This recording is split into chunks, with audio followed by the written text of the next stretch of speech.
Learning is easier than you think. Let's get started. Welcome to the English Anny podcast. What's up, everybody, and welcome back to the podcast. If you're preparing for the IELTS exam or just want a super relaxed, natural way to train your ears today, you are in exactly the right place. Absolutely. Welcome, everyone. I'm Annie, and this is Edward. Today, we are having a friendly chat about a topic that everyone knows, morning routines. This 15-minute episode is going to help you master synonym tracking, which is the ultimate secret to passing the IELTS listening section, because the questions on the paper never use the exact same words you hear in the audio. Grab a drink, relax, and let's get straight into it. So, Edward, let's start with a classic morning situation that I think almost everyone understands. You wake up to the loudest, most annoying alarm sound on your phone. Your immediate reaction is to hit the snooze button. You do this 3 or 4 times. Finally, you realize you are running super late. You jump out of bed, your heart is beating fast, and the first thing you do is reach for your phone to check social media while you are still half asleep. Oh, completely, Annie. I think we've all been trapped in that exact cycle. You haven't even opened your eyes properly, but you are already looking at notifications, messages, and stressful news. It's a very common habit nowadays, but it really messes with your focus. Exactly. And then you look at the clock and realize you have exactly 10 minutes before you need to leave the house. You run to the kitchen, gulp down some burning hot coffee, throw on some random clothes, and fly out the door feeling completely anxious and overwhelmed. I used to live like this every single day. And honestly, it ruins your whole day before it even begins. You spend the rest of the afternoon trying to catch up, feeling tired, and struggling to focus on your work. You are so right. When you start your day in complete chaos, you are just reacting to problems. But if you look at people who actually get things done and stay calm, they almost never live like that. Instead, they protect their first hour of the day. They make sure that they follow a strictly consistent morning routine. You do it every day because it's a fixed part of your life. Like waking up at the exact same time or drinking water before coffee. Exactly. When your morning actions are steady and regular, something great happens to your brain. You don't waste energy deciding what to do next. If you wake up and already know your steps, for example, a light stretch, a cup of tea, and reading a book, your brain operates on calm automation. You don't feel that rush or panic. You feel in control. Yeah, and it changes how you look at the rest of your day. If you start with a small win, like making your bed or reading 2 pages of a book, you already feel like you achieved something. That feeling stays with you when you go to work or start studying. It's like a domino effect. One good choice leads to another good choice. I completely agree. But you know what's funny? A lot of people tell me they don't have time for a morning routine. They say, Annie, I have to wake up at 6 a.m. for work.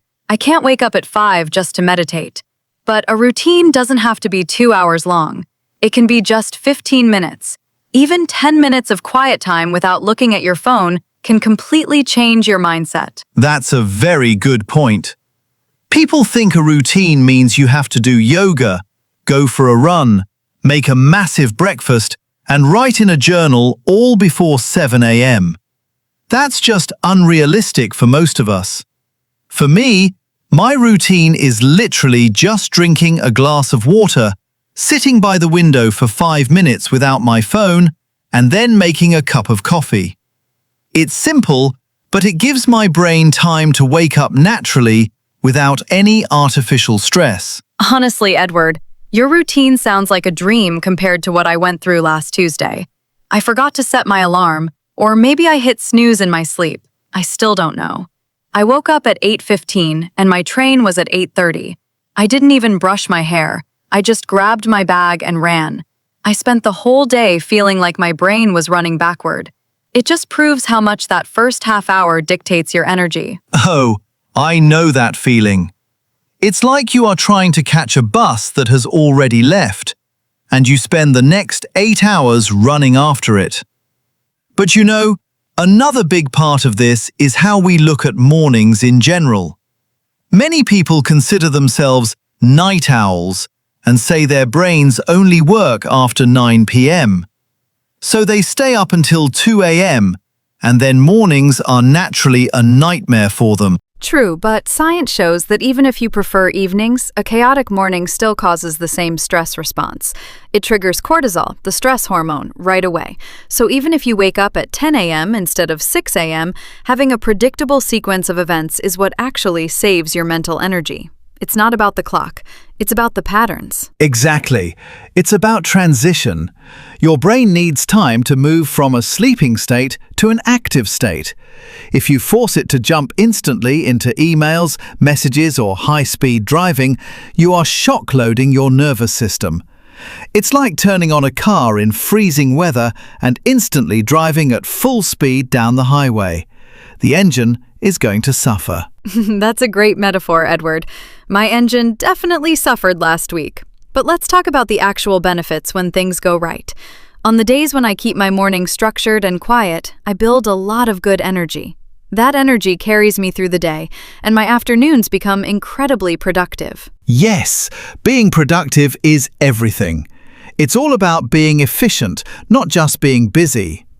If you finish your tasks faster, you have the entire evening completely free to relax, play video games, exercise, or hang out with friends without feeling guilty about unfinished work. That guilt-free relaxation is the best kind of relaxation. When you waste your morning being lazy, you spend your evening feeling stressed because you know you should be working. It's a horrible feeling, but a good routine fixes that. It gives you a clear boundary between work time and rest time.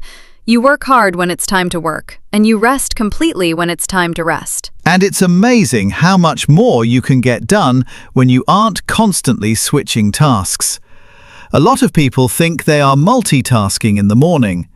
They try to eat breakfast, reply to a friend, watch a video, and think about their project all at the same time. But studies show that multitasking reduces your efficiency by 40%.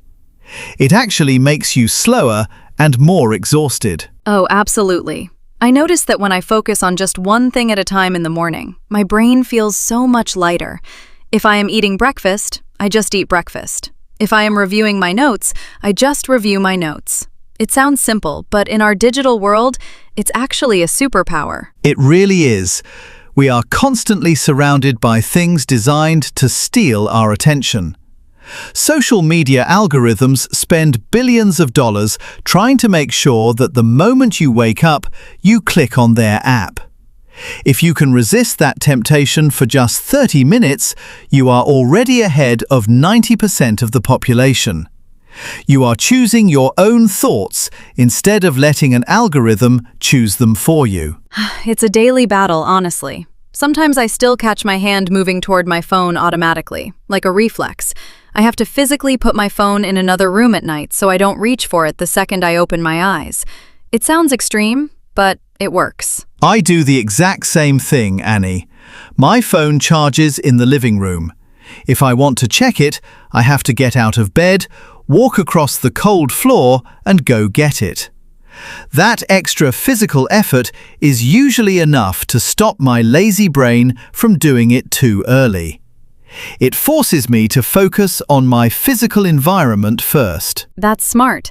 And that discipline helps with your long-term focus, too.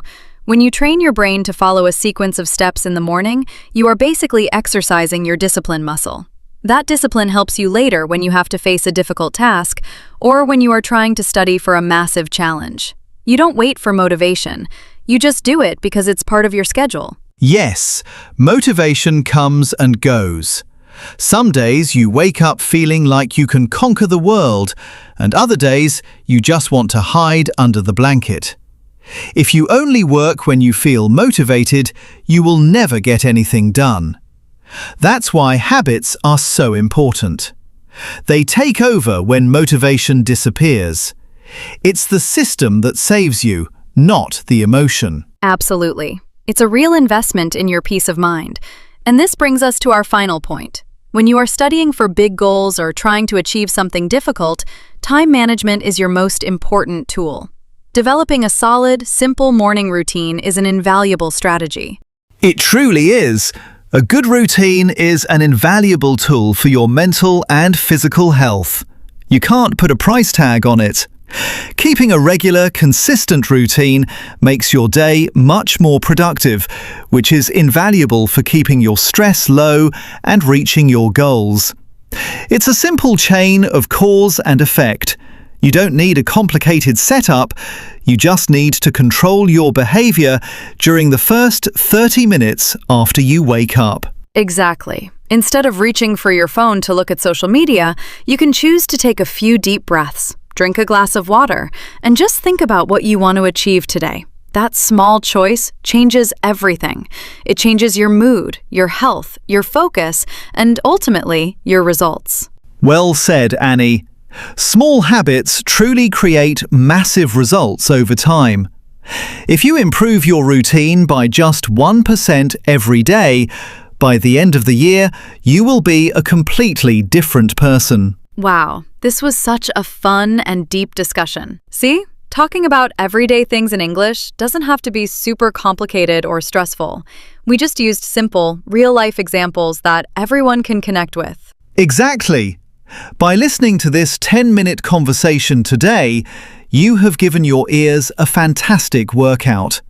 You have trained your brain to follow natural English speeds without getting tired, which is exactly how you build endurance for the real exam and real-life conversations. But remember, just listening is only half the job.